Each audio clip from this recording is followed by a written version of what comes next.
Shalom, and welcome to another edition of Parasha Talk. I'm Rabbi Elliot Malamet in Highland Park at the Highland Park Conservative Temple Congregation on Shemet. Joining me, my good friends, Rabbi Jeremy Kalmanovsky on Sheikh Chesed and Rabbi Barry Chesler, Salmachek Day School, Long Island. It's great to see you guys. Wow, sun, and we are welcoming the summer, and we have such an amazing Parsha.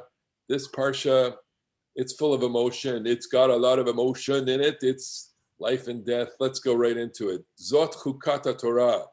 This is a passage familiar to us from Parasha Hukkat, from Shabbat Parah, the Shabbat, one of the Shabbatot before Passover. We read it to reacquaint ourselves with the law of purity, holiness, becoming pure after contact with the dead.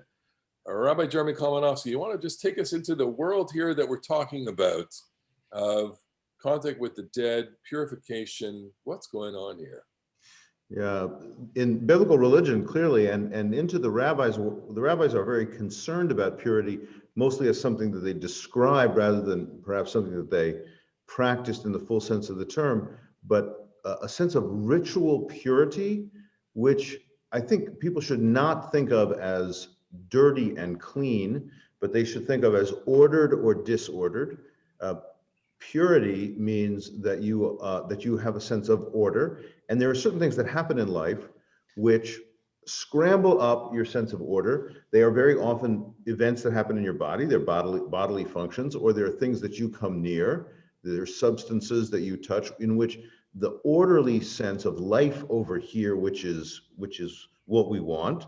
And death is somewhere else, and we can, have a sense that our lives are contained and manageable and predictable. But once in a while, this most threatening thing, this most terrifying possibility of the nexus point where life flows into death and death flows into life, those things freak us out. They terrify us, and they are symbols of impurity. They're not all bad, because from childbirth and semen and all those things, they're also sources of impurity, and they're good. We want those things.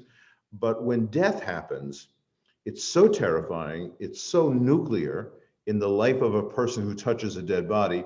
You have to have a ritual that you go through to, a little metaphysical cleansing, which befits you to go to life again. And so we have this idea, the Torah describes the chok, Zot Hukkat Torah, as you said. By convention in Rabbinic Judaism, chok is something for which there's just mysterious, there's no explanation. A mishpat or a din or something like that could be a mitzvah for which there is a rational explanation. You know why not to kill, you know why not to steal, but certain things are just mysterious. Like this one is taken to be the paradigm example of something that's just mysterious. I think modern scholars could make some explanations as to why the ritual is what it is. But for me, the thing that's really very powerful is the redness of the cow is a symbol of blood. Somehow there is this kind of symbolic blood of the skin of this cow, which is burned up into ashes and then sprinkled as a potion on the person who has touched the dead body. It brings them back from this really terrifying zone where they were right there with the dead body into something that they can handle again and be a normal person. Barry, your comments. Yeah, that was a brilliant disquisition, and actually opens up a number of fascinating inquiries. So when you were talking about order and disorder, what came to my mind was cosmos and chaos. That this ritual is a spatial ritual. It has to do with the purity of the Mishkan, later the Beit HaMikdash. And the order and the disorder is part of our physical world. And I think we don't often think about purity in physical terms because, as you said, Jeremy, it's not like cooties with something physical that you're going to get, a disease, say, but it's something, for lack of a better term, metaphysical.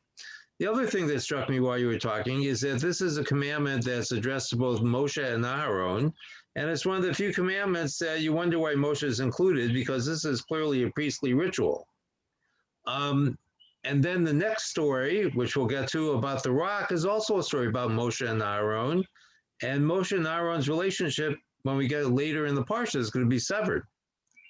They're going to be split apart. They're going to be disordered. There's going to be this embrace of chaos, as it were. And, you know, in addition to the blood, the purity of the cow's color is emblematic of the purity of which we're talking about. And everything is designed, I think, in the ritual to emphasize this notion of purity of something all-consuming, right? This is one of the few rituals where the entire animal is going to be burned, including the hide, which normally goes to the Kohen. And so this purifying agent is going to be what's left of a complete destruction. You know, when you were both talking, I keep thinking of, never mind, you know, the ritual elements of it. You know, in our experience, in our pastoral experience, there's nothing as shattering, as dislocating, as disorienting as the experience of death under any circumstance. And of course, under the most tragic circumstances, it is the most shattering. And so, in that psychic world, someone needs, you know, in that context, you need to come out of that zone. And this is what this moment, this ritual tries to accomplish. And it's interesting that the person who sprinkles this substance, this water, you know, mixture, you know, the highly concentrated blood ash of the red heifer mixed to parts per millions in living water. But the person who administers that over the person to be purified himself becomes impure. And so that is the contact between life and death, that there's a constant navigation here and a constant, you know, very intimate connection between life and death. And we see that the Torah is so hyper vigilant about separating these two categories and making sure that the boundary between life and death is so firm. But let's move on. You know, you raised one last point to consider, is that the way you're talking suggests that at its base, this might actually be a mourning ritual, because that's going to be the time when you come into contact with the dead. It's your own dead. It's not the accidental contact so much that most of us are going to be confronted by it. It's going to be when our loved ones die in our homes, yeah, and now we need to be purified. And we have nothing close to that. And you know, it's very interesting because we go through this every time, you know, somebody in the congregation ends a period of Shiva.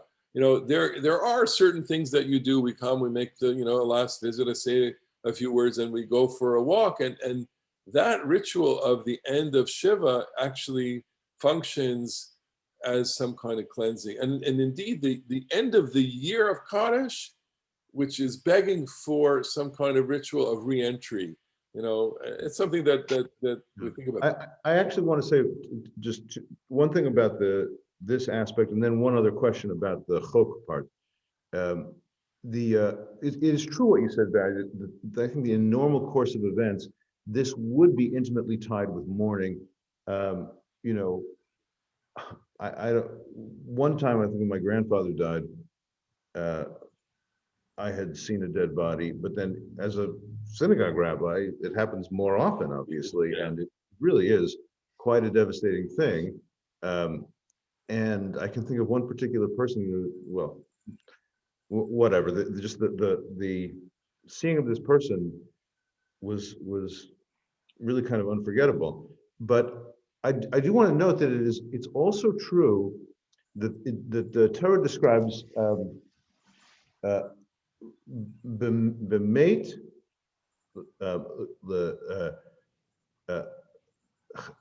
and I forgot the word. You touch the dead body. O b'chalal, o b'kever. You've come into contact with somebody who is killed on battlefield or an abandoned body. But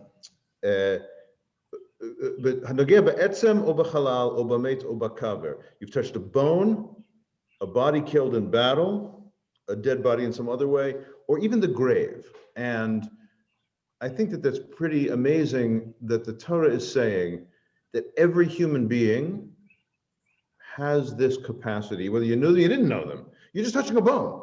You happen to be in a field and you're plowing the field and you discover a bone. that bone also still, because it was human, still has this power in your life. And you should never relate to human remains as just dust. You should never relate to human remains as just whatever. They are human being who was B'Tselem Elohim and still has the power to unsettle your life.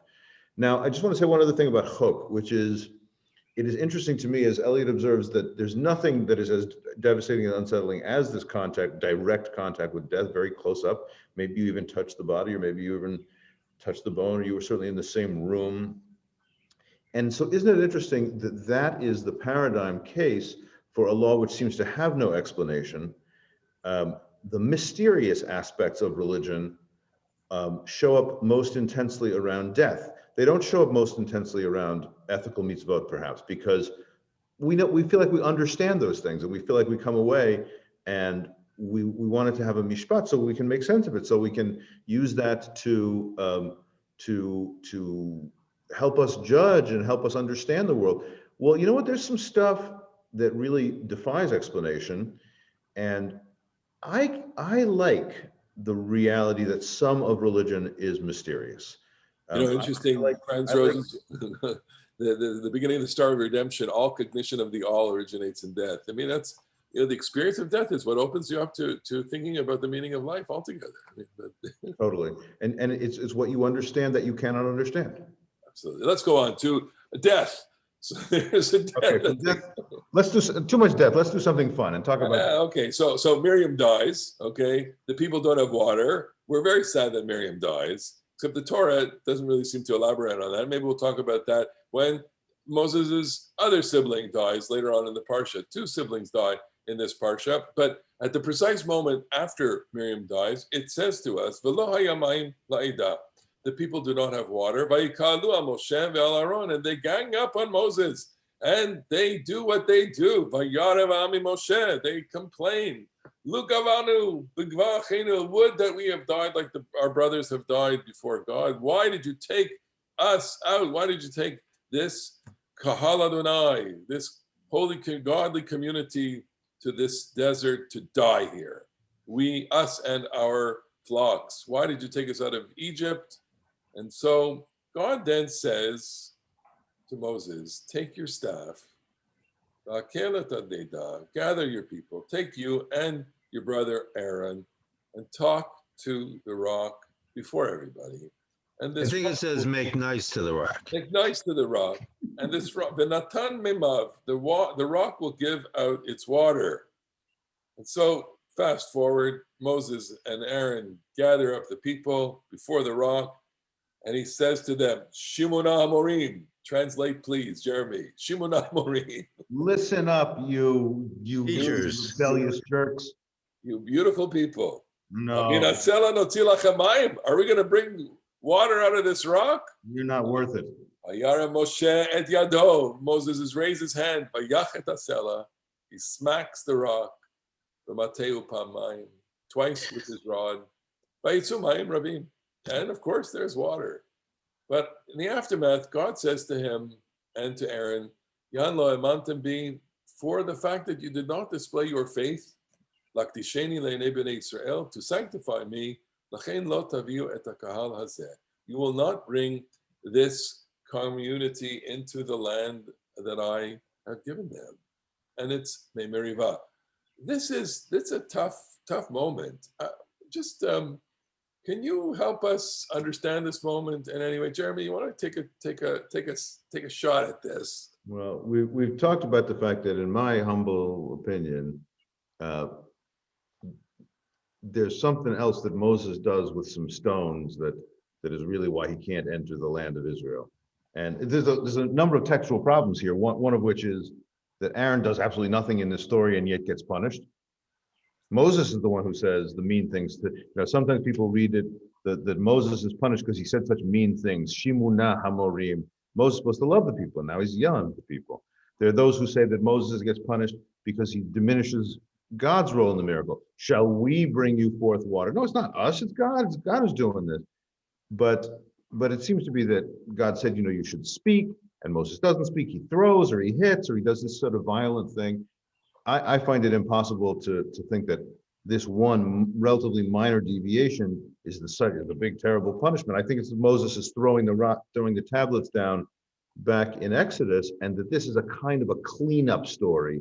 It gives a much less bad image of Moses, and we don't have to remember that horrible golden calf episode. And that would also explain why Aaron is punished here, because of not what he did here, what he did back there that was the significant factor. That's what I think. Barry, you have a take on this? Yeah, so I'm partial to Jacob Milgram's explanation, where he sees this as an unforgivable sin because Moses comes off as an Egyptian magician, as it were, combining both elements of a magic formula and a magic wand. And once he does that, it cannot be undone. You know, there's some things that you cannot take back. And once you appear as an Egyptian magician, you're in a sense finished, because God, the only way that God can make sure that the people understand that it's God who leads them into the promised land and not Moses, is to deny Moses that task. And I actually think that accounts for a lot of the difficulties that Jeremy accounts for in a different way. But I think that we don't often pay attention to the sin of the people here, because the people betray God in some way here by asking for water. And maybe the betrayal is that they push Moses over the edge. But I think that more has to be done with that, with the idea that they did not, Moses and Aaron had an opportunity to sanctify God and did not, and the people sin. And that sin is going to be left with this place forever, since we read it every year. But why is it a sin to ask for water? Here, can I take a shot at this? You can take a whack at it. A whack at it. So Hit it twice. I heard a lovely comment in the name of Moshe Alshech, Rabbi Moshe Alshech. I don't know his date. I think it's 14th, 15th century. Anyway, he said, Moses is a shepherd, and a shepherd has got to know where to look for water, and the fact that he has led them to a place where there is no water makes a suggestion that he himself has given up on the people. And that after all this time, where in fact, he knows already that he's not going to be in the land, because with the Chet HaMeraglim, the sin of the spies, at that moment already, which was at year 2, there is a hint there, or not, it's overt, that you're not going into the land. And he blames the people for his not going into the land. And in Dvarim, the recounting of this whole story is, I pleaded with God at that time. So there is a lot of discussion as to exactly when is Moses punished with not going into the land. Be that as it may, here is a man, and I appreciate, so much, Barry, what you said with Jacob Milgram. And, it appeals to that part of my curiosity. But the story is a human drama here of a man who is at the end of his rope, literally, or at the end of his staff, end of his patience. The people have tested him and tried him and agonized him over and over. He's just lost his sister. The Torah doesn't really tell us to what extent he is mourned for. And of course, his sister is the one responsible for him being in existence altogether. And he doesn't really come to terms. And then on the top of it, God says to him, speak to the rock. Okay. Aside from the fact that it's almost ridiculous, he's saying, look, God, I'm not a speaker. I'm not a man of words. He becomes a man of words in Dvarim, but I'm not a man of words. You're asking me to speak to a rock. This makes no sense. And basically, I've had it. Well, this is not the first thing that Moses hit, as we know. Exactly. Well, that's what I said, because Moses, though he does have this capacity to reconcile God and the people, he also has a raging temper. He hits the Egyptian, and he hits the tablets, And he has lost it here. I love that thing from the Alshech about It's a lovely, about It's losing brilliant. his capacity to be a good shepherd. You remember the midrash that the reason that God picked him at the burning bush is that Moses cared for each little laggardly sheep. One little sheep went off, and Exactly. Moses says in that midrash, "I didn't know you were thirsty, so I'm going to bring you water." I can't. Yes, the people are just enormous pains in the rear end for Moses for all this time, but yeah, this is the point of Bamidbar. It stinks in the midbar. It's hard in the midbar, and you can't give up. You have to keep going forward. So one of the themes that we've talked about in the past is, is Bamidbar a failure of the people, or is it a failure of Moshe and leadership?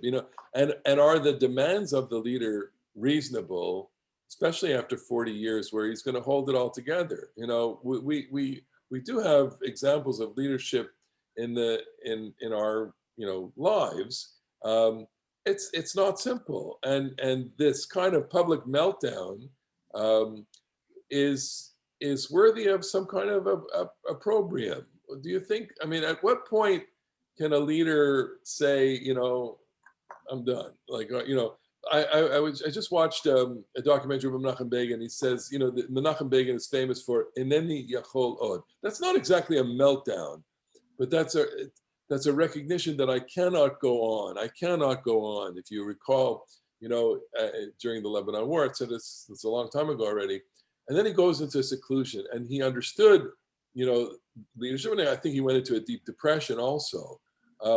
But leaders who have meltdowns in public or even in private, I think live to regret it. I'm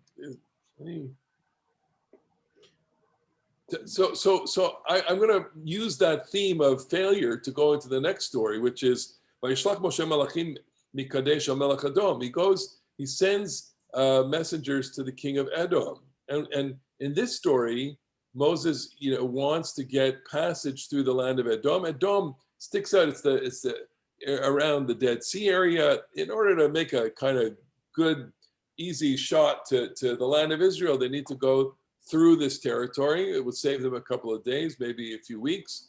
So Moses is asking for passage, and Edom basically says, forget about it. You're not going to go through. Right, but the question that we have to ask ourselves is why did they say no? It seems to me, based on my reading, that Moses was being generous. They weren't going to take anything, and if they did, they would pay for it. But they want to take the direct route. So why do you think? So why is Edom? So there's the great Rashi about this, or I think it's in the Rashi, but certainly in the Midrash, that Moses's words to them, because Edom is Esav, right, and Israel is Jacob, and Edom is Esav. The Midrash says that Moses's words are basically a calculated taunt, relating to them that our ancestor went down to Egypt and we dealt in Egypt for a long time, and then God, and God sent us. We cried out to God, and God sent us the messenger in the form of Moses and brought us out. And so this is the destiny that the people of Israel are very happy about. But to Edom, that just reminds them of the stolen blessing and that whole trickery. And if you remember, Isaac back there says, Al charbecha tichyeh. Isaac says to Esav, you will live by your sword. So Moses, with this calculated taunt, tells them, everything that we knew, everything prophesied to our ancestor Jacob has really come true. And so Esav comes back and says, Becherev etza likratecha. I will come out with my sword, which is what my ancestor promised me too, buddy. So that whole encounter is replicated exactly in this one. So it seems to me that that's a kind of fundamental misreading of the story, because the assumption is that Edom is not happy with their lot, or should we say with their lot. And, the story going back to Breshit, when, Yaakov doesn't necessarily behave well, Like some modern leaders, he was ready to throw his entire family under the bus to save himself, wives and kids. But at the end of the story, I think, Esau says, I have what I need. And I think that, the way you presented it is the Israelite perspective, in the sense where it doesn't take into account who we're actually talking about. In your reading, and I don't mean to come off quite so strident, we're marginalizing Edom.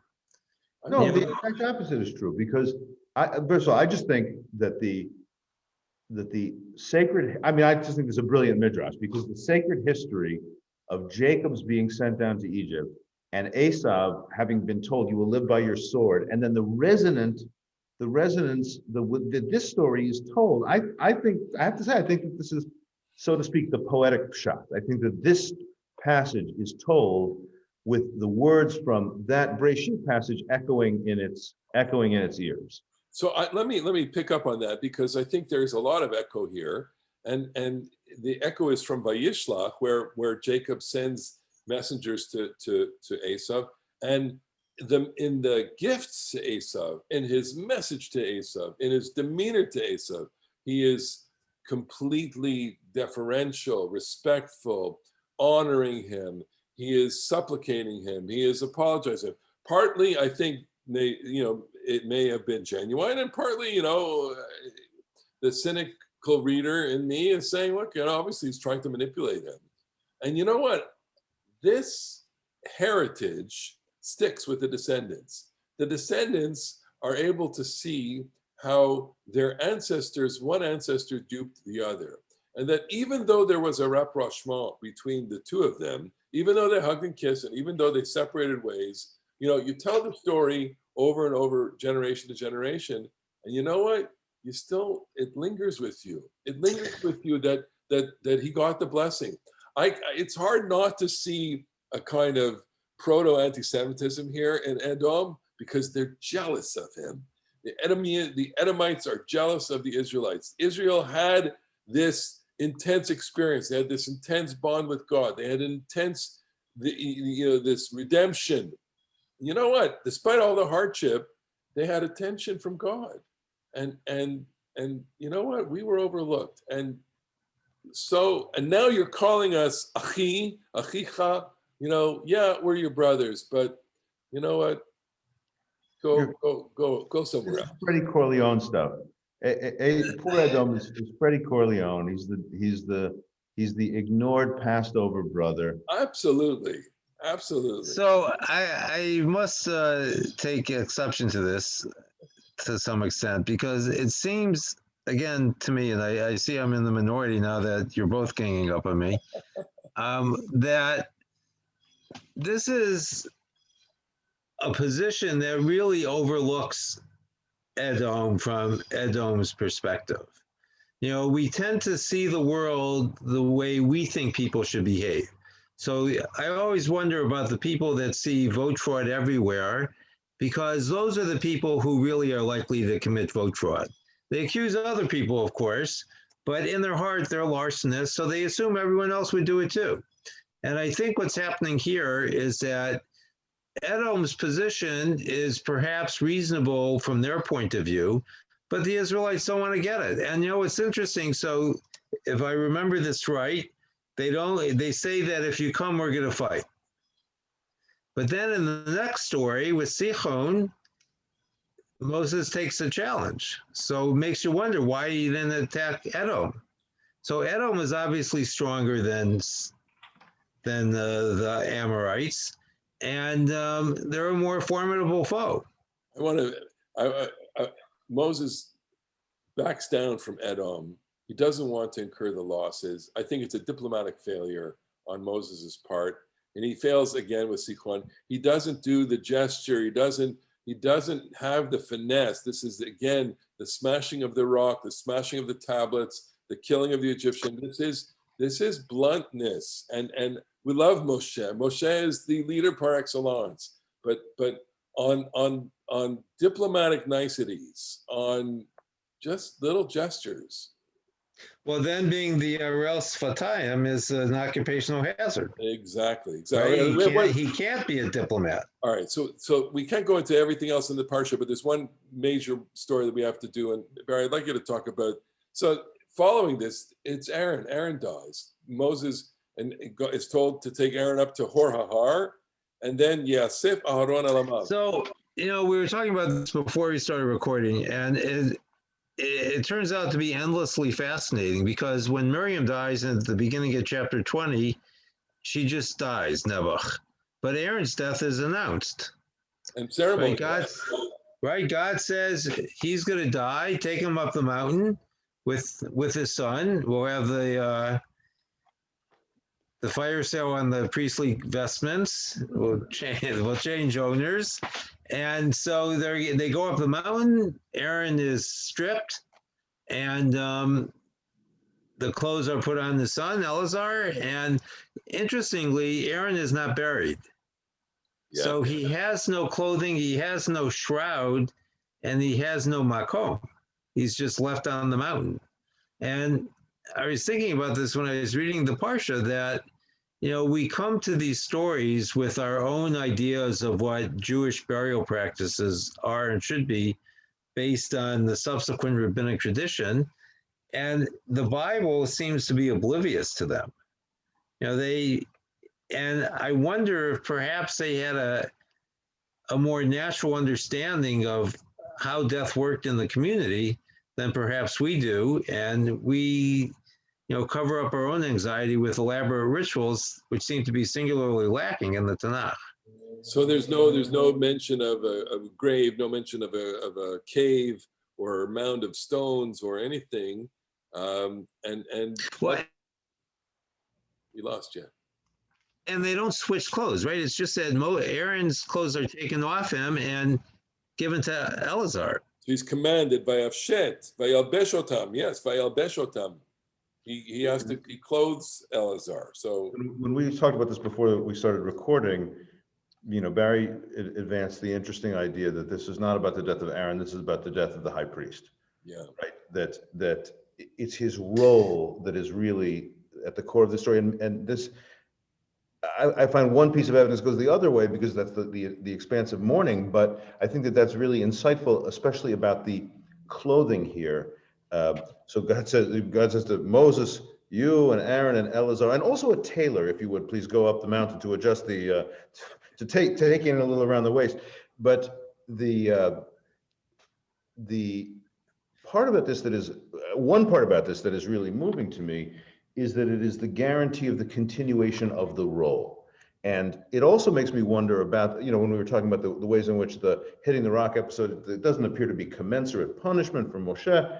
Well, maybe it's not any of those things we talked about that Moses did wrong. Maybe it's all just sort of a cover for the reality that nobody can stay in their job forever. There's the 120-year-old term limit, if you know what I mean.